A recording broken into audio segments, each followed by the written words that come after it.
leader. Leader! My leader! Ladies and gentlemen, my lord. Welcome. Hello. Thank you very much. My leader, sir. Beautiful people. Welcome. That's all right.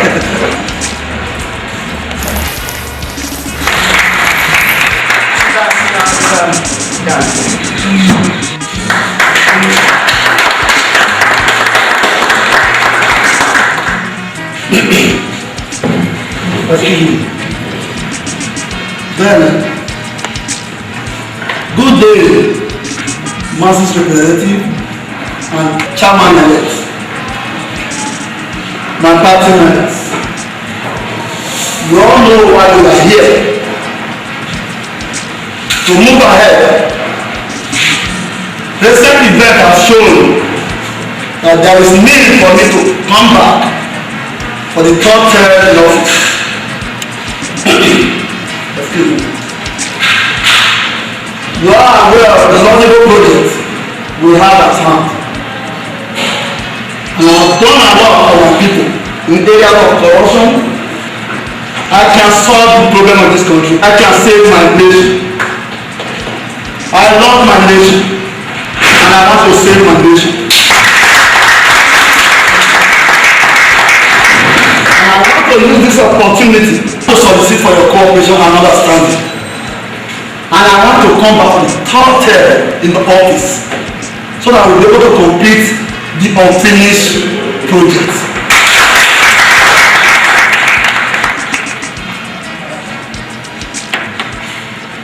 The Masses Chairman, my able president, fellow party members, you all know why we are here. The president of this great nation just addressed us and told us the reason why we need a third term. As the other governor representatives, I want to let us know that there is need for a third term in office to enable us carry out so many things which we have not been able to do in the last 2 terms. The Masses representative and chairman-elect, when we were voted into power, we had a lot of projects in mind to carry out for our people. But unfortunately, 2 terms are not just enough. The few we've been able to do, most of them are not completed. We need a third term in office to enable us complete the projects. The country was in a total mess when this administration came into being. And as a result, we think that there is need for a third term to enable us to continue these viable projects we don't start.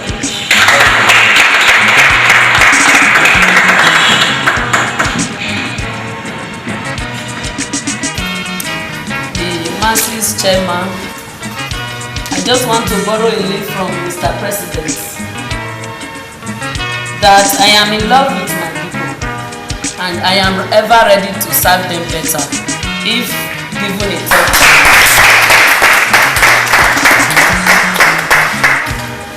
The Masses Chairman, My able President, and my fellow party members. we know what the great president has done for this great country. And it is very important that we give him another chance, at third term chance, to come and finish the unfinished project he has left undone.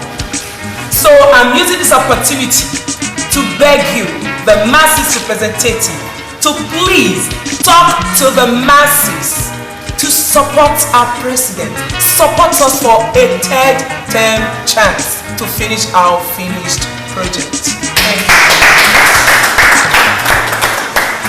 Chairman-elect, I am the chairman of my local government. I am asking for a third term bill to be able to complete the work I have started. Thank you. The Masses representative, the chairman-elect. As my chairman has already said, we need a third time in office so that we can serve our people better.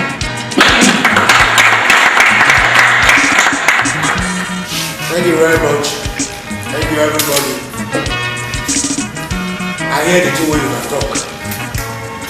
I think make this our country better, not being all of us. Yes! Yes! You love this country. We love it! You not just like to church. Yes! It's not enough. We need to ask them just one more time. To solve our problem. We go live in a condition. You love Nigeria. If you love Nigeria, listen to this condition.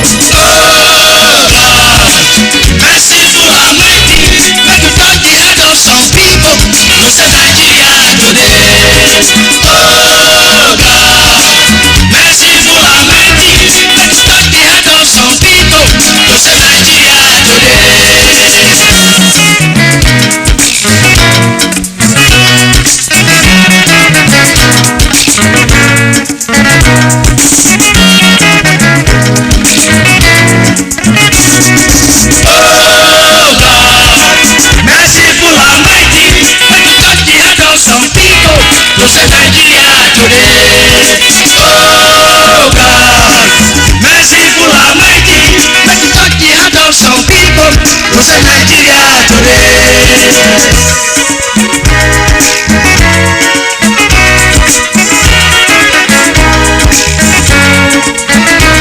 Oh God Almighty, omnipotent, omnipresent, omniscience, we come cry to you today, God Almighty.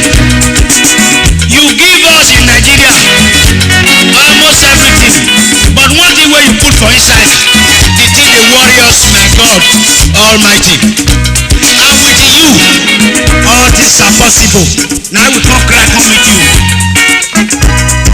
Now you make the land, now you make the sea, now you make the air.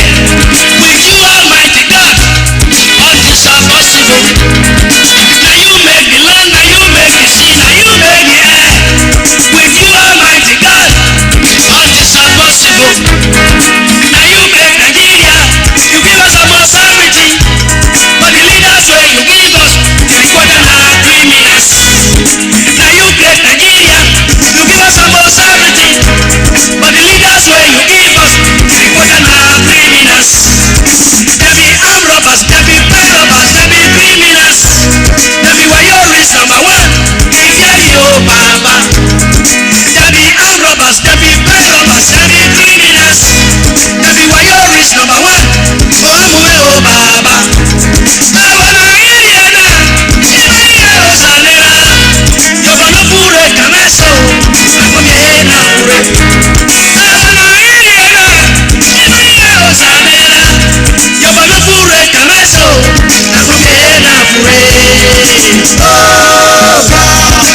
Merciful Almighty, make you touch the heart of some people who say Nigeria today. Oh God, merciful Almighty, make you touch the heart of some people who say Nigeria today.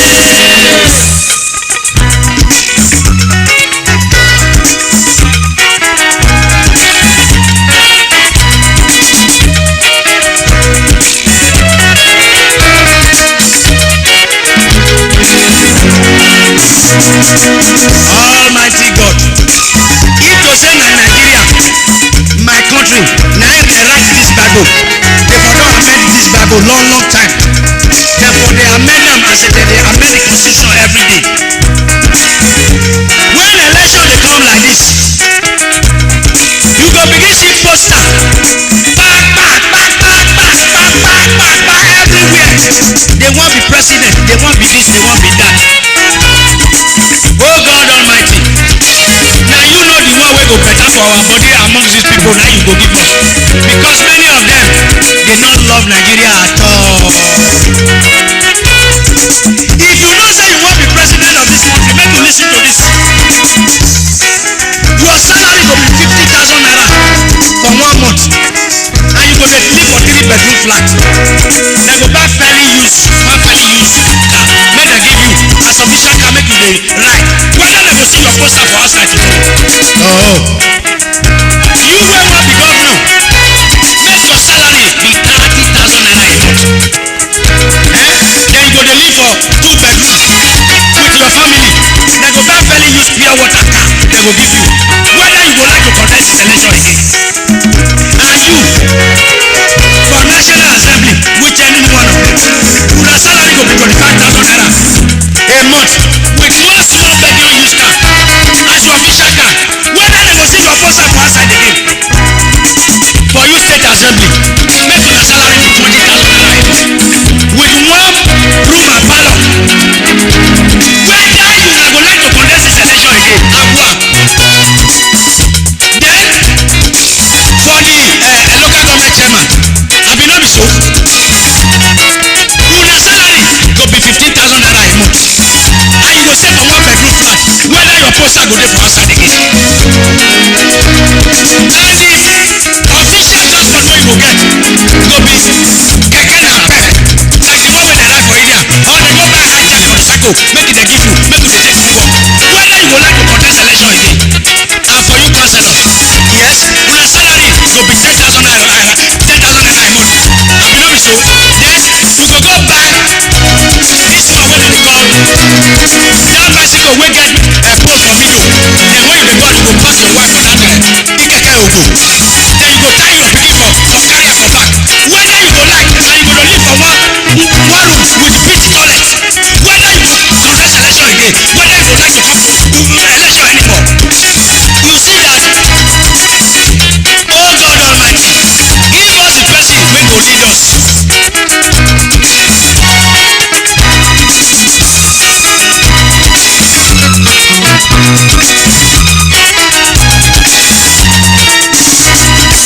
You see,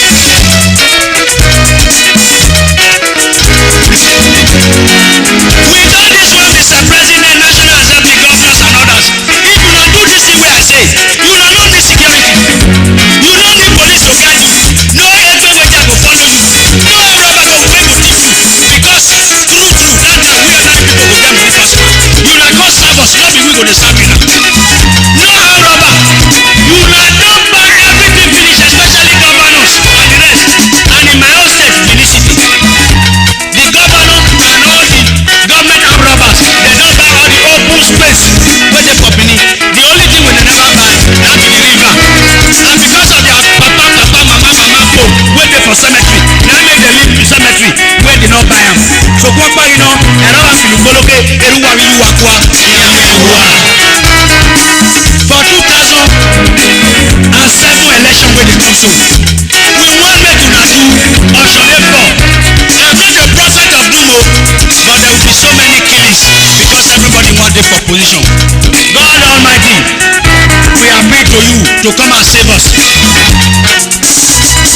Na you make Nigeria, you give us almost everything, but the leaders wey you give us, the important na criminals.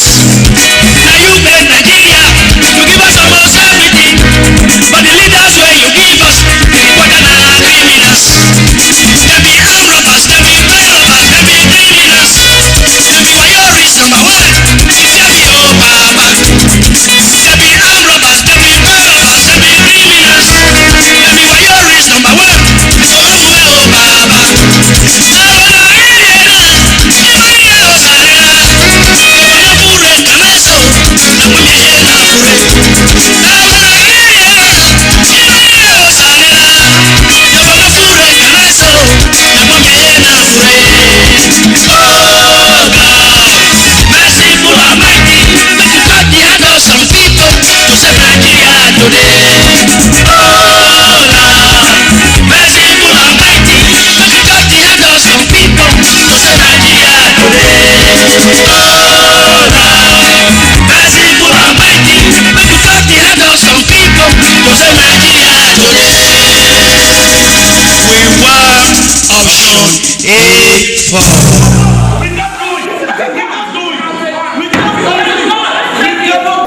They don't love Nigeria at all.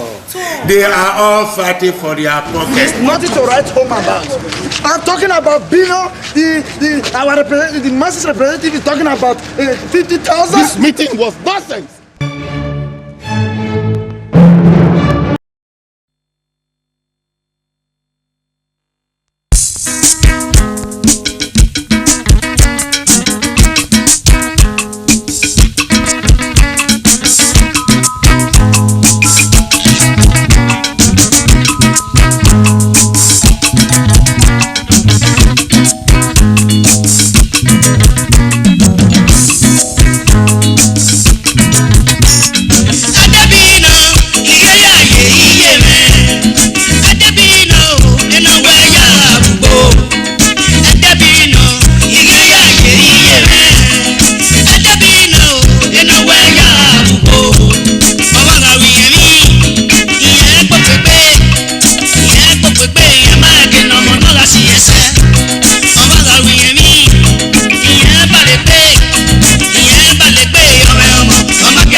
ko wodo ala mama likunete ye baleli ye na kwama ala mama likunete ibo ile bobo ala mama likunete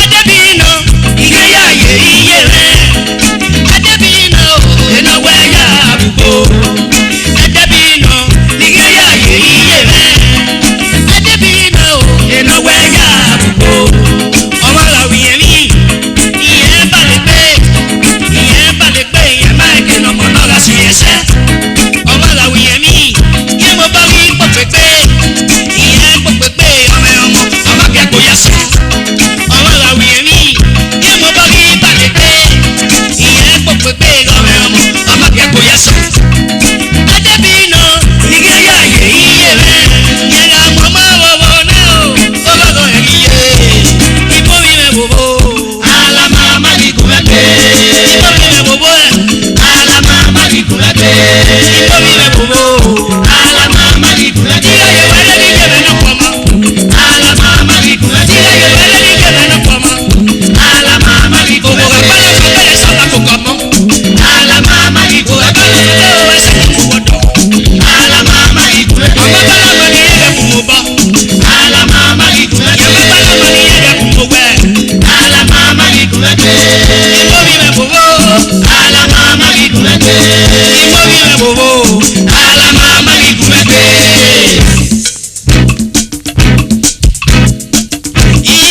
iye me o ima mi o ma ya mi iye me o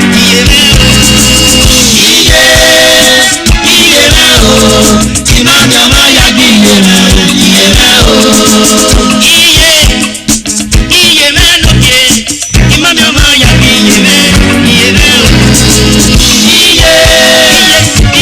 o ima mi o ma ya mi iye me o iye ukoko mo me ni ye me ima mi o ma ya mi iye me o iye me o iye me o ima mi o ma ya mi iye me o iye ukoko mo me ni ye me ima mi o ma ya mi iye me o iye me o iye me o ima mi o ma ya mi iye me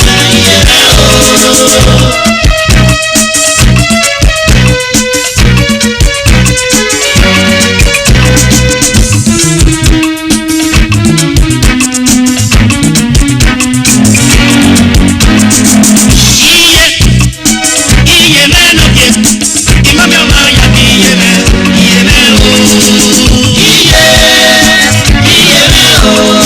ima mi o ma ya mi iye me o iye me no wa ima mi o ma ya mi iye me o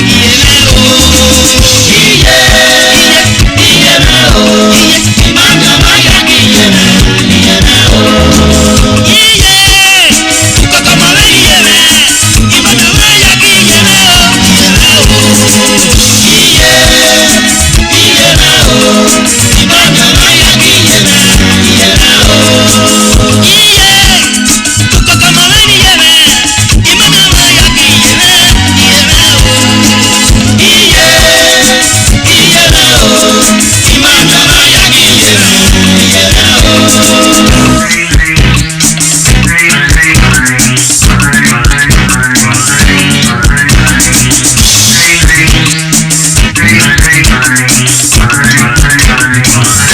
ibo mi me bobo ala mama likunete ibo mi me bobo ala mama likunete ye wele ni je me no komo ala mama likunete ye wele ni je me no komo ala mama likunete ọmọ bala ma ni ye ga ku mo ba ala mama likunete ọmọ bala ma ni ye ga ku mo we ala mama likunete ibo mi me bobo ala mama likunete ibo mi me bobo ala mama likunete ye wele ni je me no komo ala mama likunete ibo mi me bobo ala mama likunete.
ní ká ó dárọ̀ pàdé fún wa. Ẹ̀dẹ̀ fún wa. Ọmọ sùnù owó ẹ̀rọ sùnù ó ta. Ọ̀rọ̀ sùnù. Adéhùwẹ̀ máa yá nínú ẹ̀wẹ̀rẹ̀. Ọ̀nà yàmẹ̀dá lèmi ká ó. Gbẹ̀gbẹ̀gbẹ̀ owó ẹ̀jú yẹ gbé. Wẹ́yìn yẹrẹ sọ ìyàn dé fún ẹ̀dẹ́. Ẹ̀rẹ̀ ní ká ó dárọ̀ pàdé fún wa. Ọ̀nà yàmẹ̀dá lèmi ká ó. Gbẹ̀gbẹ̀gbẹ̀ owó ẹ̀jú yẹ gbé. Wẹ́yìn yẹrẹ sọ ìyàn dé fún ẹ̀dẹ́. Ẹ̀rẹ̀ ní ká ó dárọ̀ pàdé fún wa. Ọ̀nà yàmẹ̀dá lèmi ká ó.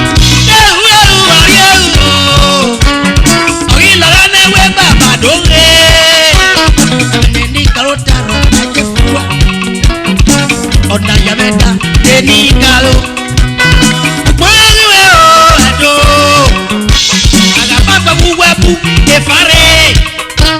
Ẹ̀mẹ̀dẹ̀ ní ká ó dárọ̀ pàdé fún wa. Ọ̀nà yàmẹ̀dá lèmi ká ó. Ẹ̀mẹ̀dẹ̀ ní ká ó dárọ̀ pàdé fún wa.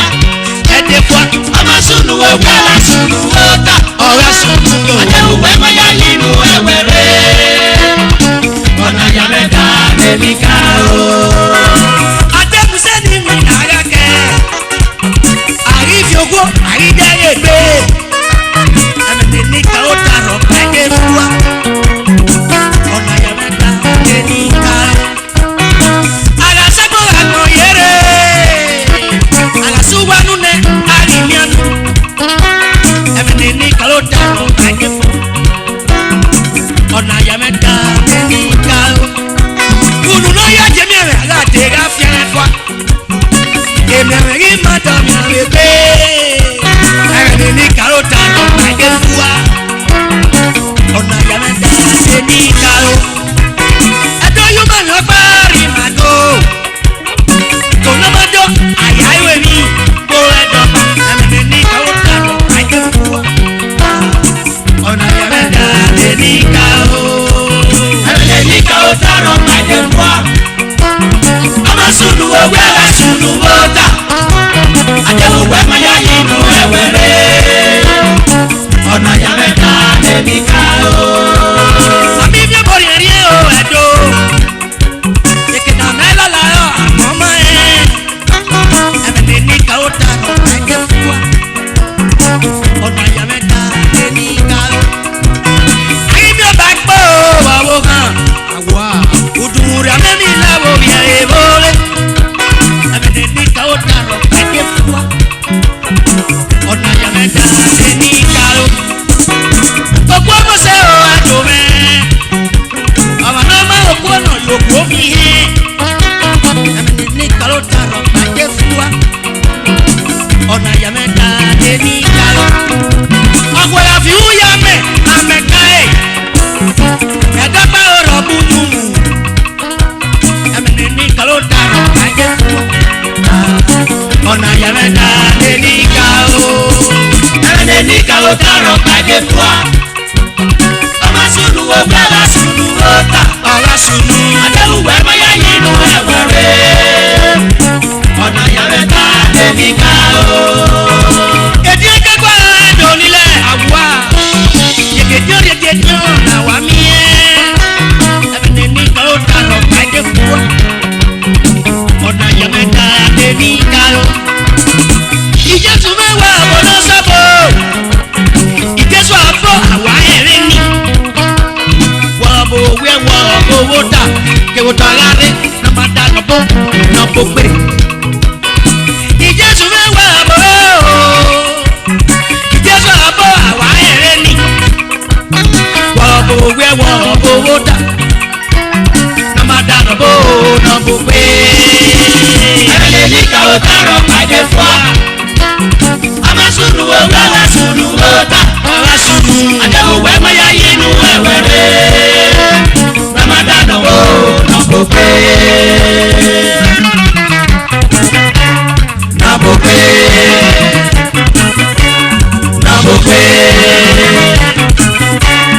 Náà bó gbé. Ọmọdé Jésù máa bọ̀nà sábò. Náà bó gbé. Ọmọdé Jésù máa bọ̀nà sábò. Náà bó gbé. Ọmọdé Jésù máa bọ̀nà sábò. Náà bó gbé.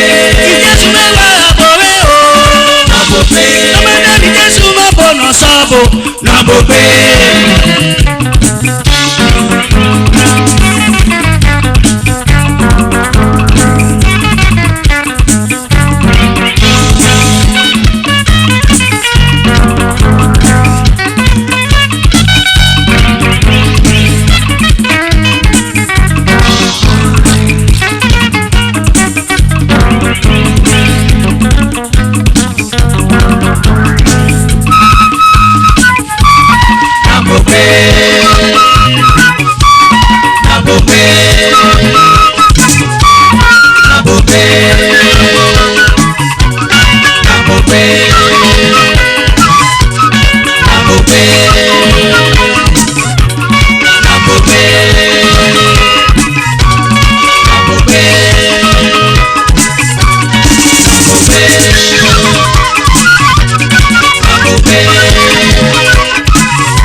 Edone wa hire edenu aneru na lari ya do le matia ibi ma emweso na te G12 club no role Boston of America zewi yobo ni adu ye asikito no kwa ni mate ejara o edo ikinati eme surgical ward no ro we ni adu ya dole yi he egbe wiwe ni ha otu kotu ni rowa kevini risi ogi keke na aru na ya gwo ba dole do na yi ege ahiane asunu ye ni mo wena ihoma wage ayo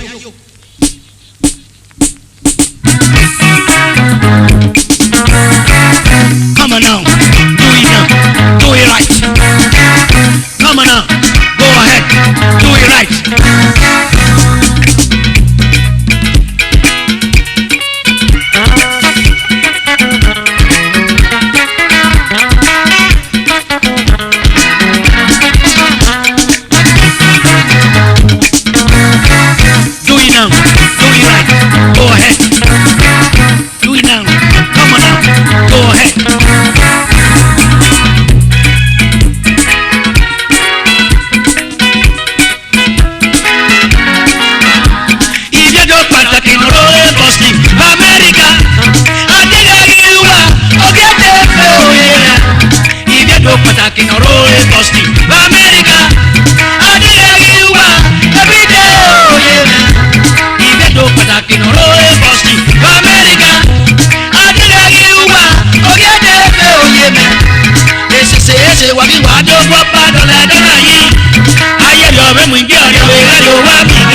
Bye.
Èmi kì í lọ búwa.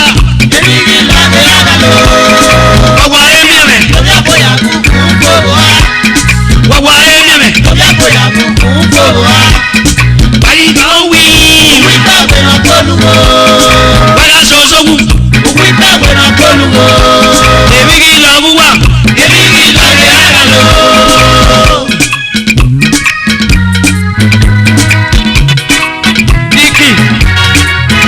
Sakae Izabizwa Ana EPRO Nabetie Chifu Ogwani Wakoko Your co-founder Sami Gbinosa Otuna Yeo Ebosa Osage Amo Otuna Yeo Constance Edosa Akpariano Tasi Demudia, Elu Wero, Besa Fontaine, Aquareno, Magnus Espinosa, Otuna Veyo, Teto Tele, Freddy Nobagai, Uwayaramu Soy, Venuao Otuna. Sam, I will young, Aqua Otuna no. Ọ̀nà mo bá wá pè máa rí ẹ̀dùn ẹ̀rẹ̀ yá pẹ́pẹ́pẹ́ èmi yá lọ wúwà yéyé èmi kì í lọ wúwà èmi kì í lọ bí àdàlọ́ èmi yá lọ wúwà èmi kì í lọ bí àdàlọ́ wọ́wọ́ ayé mẹ́rẹ̀ lórí àpò ìyàgò kún kòwò á wọ́wọ́ ayé mẹ́rẹ̀ lórí àpò ìyàgò kún kòwò á ayé kan wí òwú ìgbàgbé náà gbólúwo wọ́lá ṣoṣowú. Boluwo. Emana ni Ghana. Ekena di eme surgical ward. Na wala sikito na kuana. Ewi ya kebri ya ponewe mi na ni Ghana. Awe bedi ya no puno wetua. Ni ana delawa kumoyo.